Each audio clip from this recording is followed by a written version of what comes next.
I want to be clear that we have no intention to participate in Operation Epic Fury.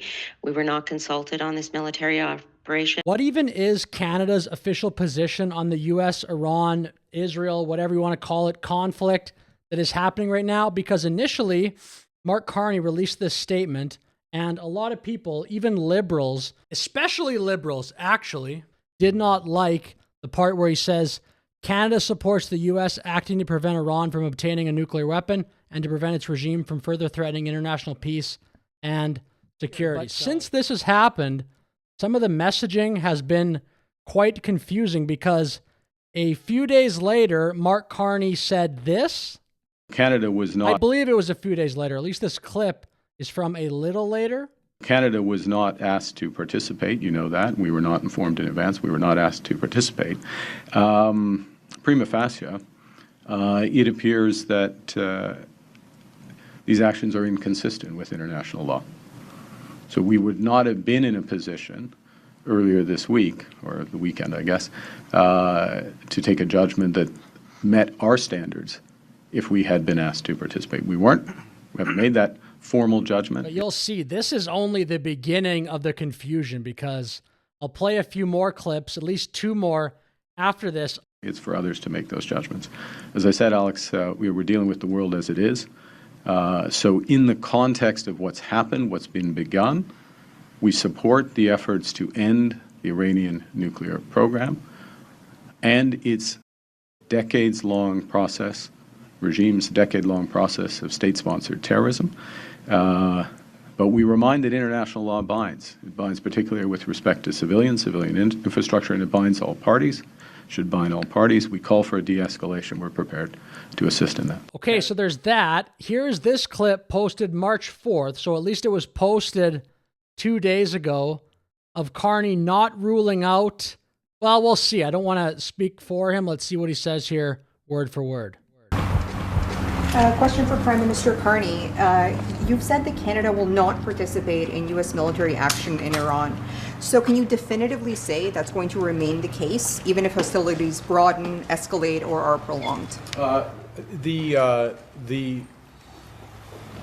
You've asked a fundamental hypothetical in a... Oh, that reminded me of Trudeau there.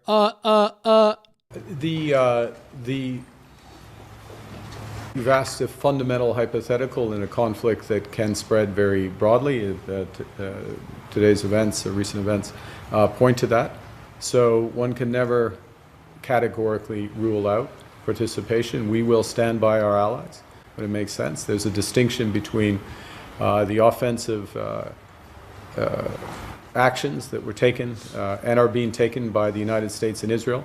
He sounds like Trudeau on this issue. He doesn't know what to say, it looks like. That were taken by them without consultation with Canada, with other allies, and we're not party to those actions. But we will always defend Canadians. We will always stand by and defend our allies when called upon. That was a terrible answer. And Moose on the Loose has pointed this out.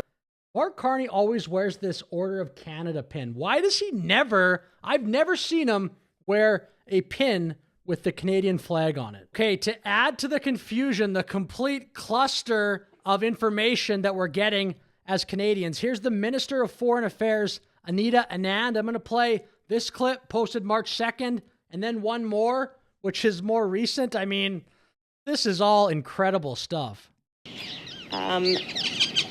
First and foremost, Canada wasn't involved, we weren't notified, and we do not have an intention to be involved in any military strikes or operation.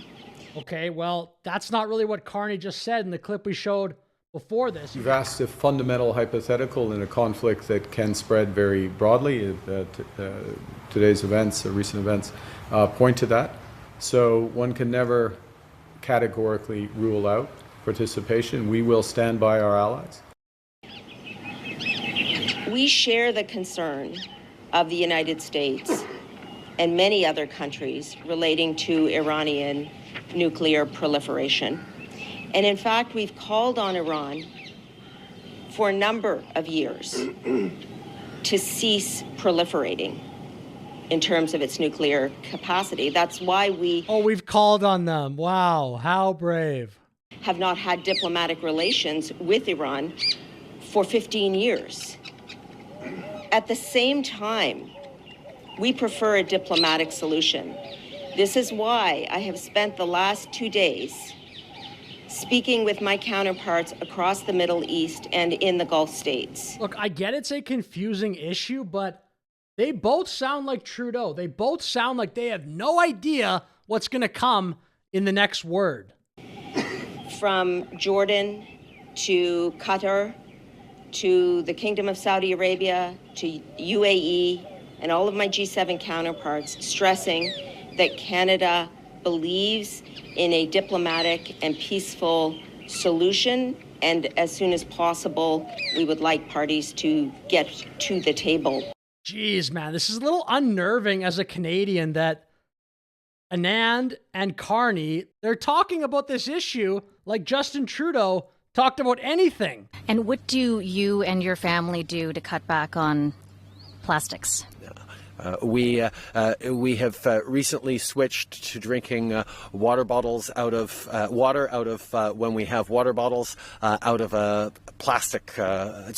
Away from plastic towards paper, like drink box water bottles, sort of things. So we'll take a look at this one here, posted just 7 hours ago, posted from Harrison Faulkner. I have indicated in my social media the significant conversations that I have had across the Middle East and Gulf region, as well as with my G7 counterparts over the past number of days. We stay in very close touch by text, by phone call, and we will continue to do so given that we have very close partnerships throughout the region.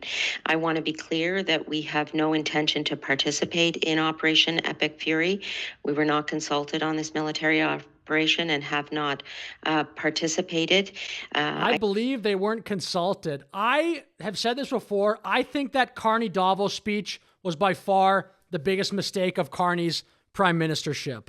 Just to say that, why would President Trump now want to do Canada favors? That entire speech looked like an attempt to embarrass publicly President Trump. I understand that General Carney is in touch with a number of allies at the Chief of Defense staff level, and will continue to be coordinated in order to ensure that de-escalation and the protection of civilian life and civilian infrastructure is top of mind.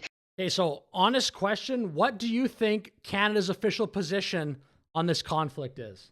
Who should we listen to? Carney, Anand, they're not saying the same thing. So anyway, let me know your thoughts in the comments below. Thank you very much for watching. Like and subscribe. Have a great day.